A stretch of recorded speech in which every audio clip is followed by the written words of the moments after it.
Hi there, just me again, back with another video for you today.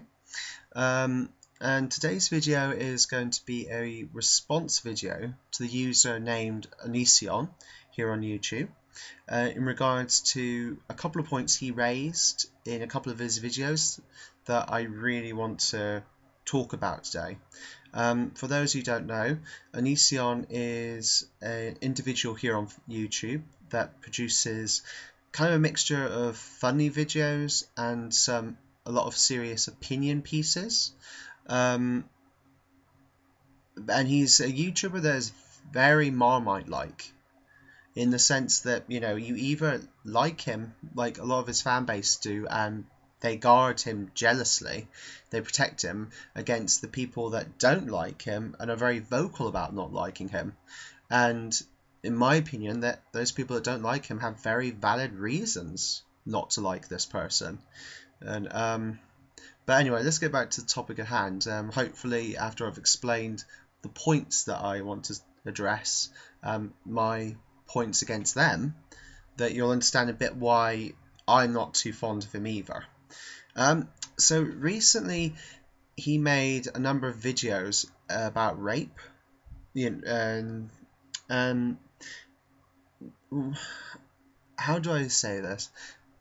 The first point he came across was in one of his videos.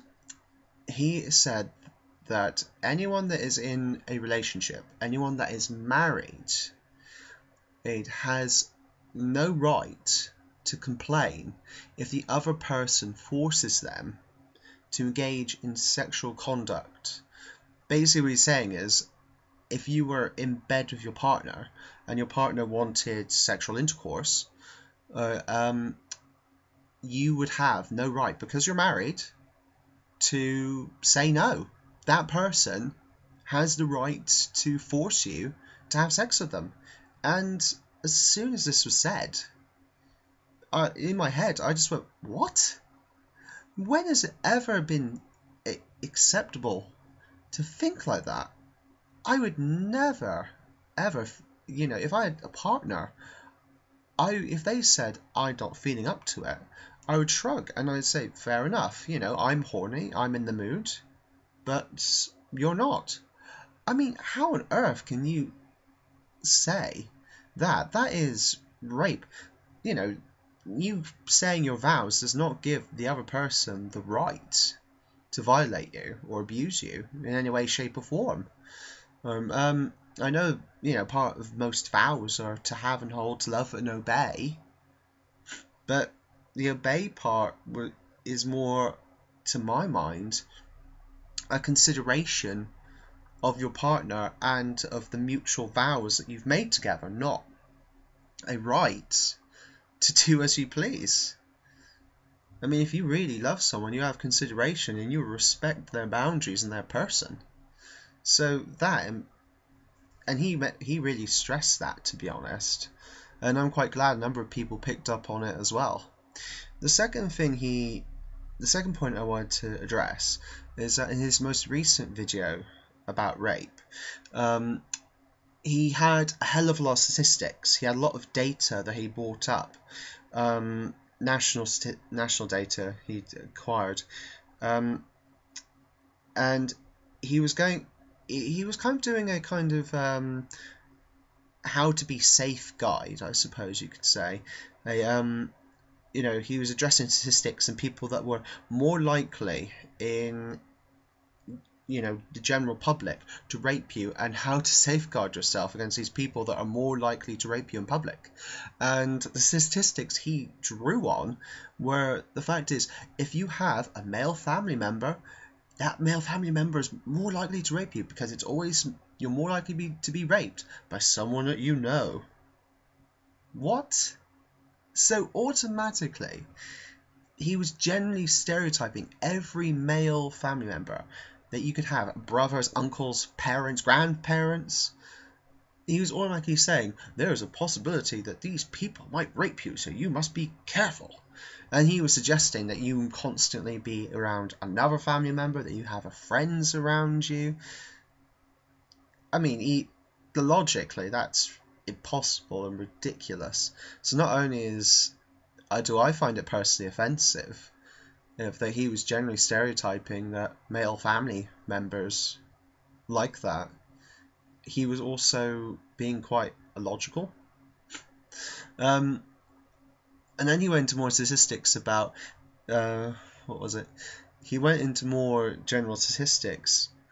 It's about you're more likely to be raped by trusted members of your social circle, and the older that a person gets, the more likely they are to have these urges against you. He was mostly being instructed towards young girls about how to avoid these rape scenarios.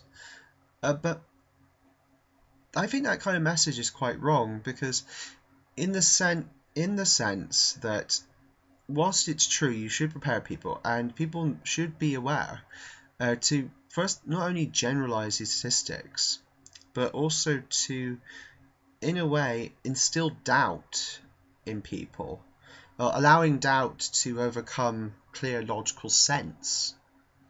And you're influencing a lot of people on YouTube. Hell, I'm making this video in response to these comments because I want to counteract these points that he put across.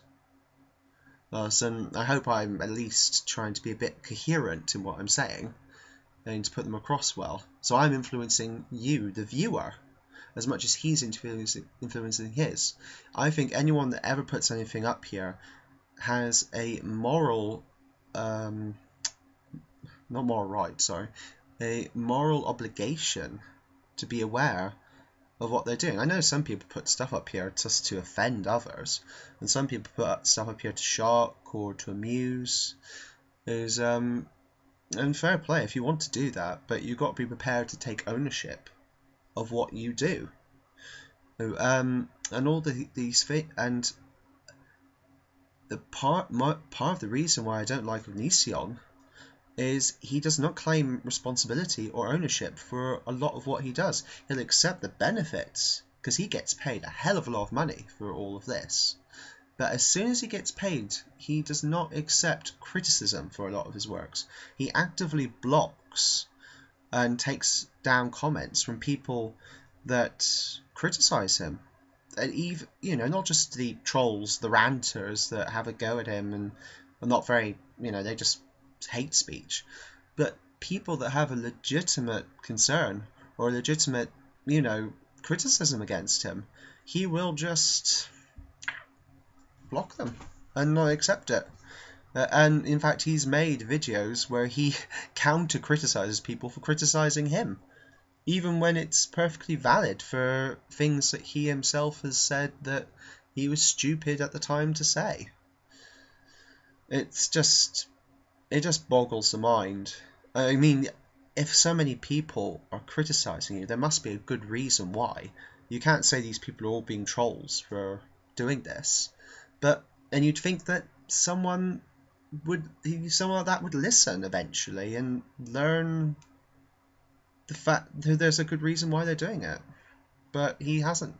So, but anyway, I addressed the points I wanted to address. The fact that he was saying that if you're in a relationship that you have no right to deny your partner if they want some sexual activity, and the fact that he was taking these statistics and making gross generalizations and in fact incorrect generalizations of them, and influencing his many viewers in a way that could negatively impact on them.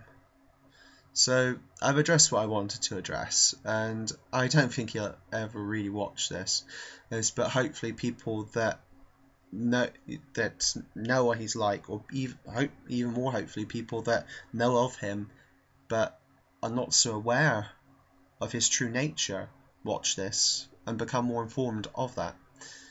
Okay, well, I think I'll leave it there, and I will see you soon. Bye.